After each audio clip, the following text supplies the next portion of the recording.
ആ പുതിയ 2 ഷർട്ട് മുണ്ടൊന്ന് തേച്ച് വെച്ചേ. എവിടെ പോണം? 2 ഷർട്ട് മുണ്ടൊന്ന് തേച്ചേ. ഞാൻ ചോദിച്ചു കേട്ടാ, നിങ്ങൾ എവിടെ പോണെന്ന്? തേക്കടി. എവിടെ പോണെന്ന് ചോദിച്ചിട്ട് അത് പറയാനില്ലല്ലോ. അതല്ലടി, മലയാളത്തിലല്ലേ പറയണത് തേക്കടി. നല്ല സൗകര്യമില്ല. ഇംഗ്ലീഷിലല്ലല്ലോ പറഞ്ഞത്, മലയാളത്തിലല്ലേ പറഞ്ഞത്. പറഞ്ഞാൽ നിനക്ക് മനസ്സിലാകത്തിന് ഞാൻ എന്ത് ചെയ്യാനാണ്? നിങ്ങൾ എവിടെ പോണ? ഓ, എനിക്ക് കലി കയറണുണ്ട്. നിങ്ങൾ എങ്ങോട്ടെങ്കിലും ഇറങ്ങിപ്പോയി എന്തെങ്കിലും പറ്റിയാ ഞാൻ അറിയുവോ? സ്ഥലം പറയാണ്ട്.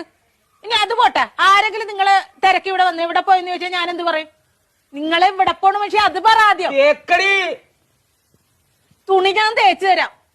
പോണ സ്ഥലം ആദ്യം പറ, എന്നിട്ട് തേക്കാം. ഇത് ദൈവം ഇതിനെയൊക്കെ എങ്ങനെ പറഞ്ഞു മനസ്സിലാക്കി? എവിടെ പോണെന്ന് തേക്കടി എന്ന് പറഞ്ഞു. നല്ല സൗകര്യമില്ല തേക്കാനായിട്ട്. അത് കൊള്ളാല. ഏതാണ്ട് ഉടായിപ്പാണ്, അതാണ് പോണ സ്ഥലം പറയാൻ ഇത്ര മടി.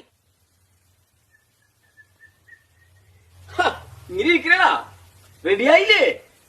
ഷട്ടുമുണ്ടും തേക്കാൻ പറഞ്ഞിട്ട് അവള് തേക്കാനല്ല. നല്ല സൗകര്യമില്ല തേക്കാനായിട്ട്.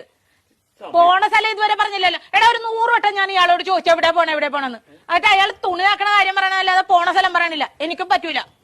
ഇയാൾക്കാ പറയാൻ കഴിയില്ല. നീ എങ്കിലും ഒന്ന് പറയാം എവിടെ പോണത്. തേക്കടി. ആഹാ, അത് കൊള്ളാല.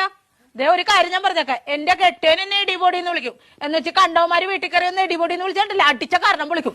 പറഞ്ഞാൽ മനസ്സിലാവൂല. അതാണ് ഞാൻ പറഞ്ഞത്. ഞാൻ പെടാപ്പാട് വെട്ടിയിരിക്കണ ഇപ്പൊ ഇവിടെ കിടന്നു.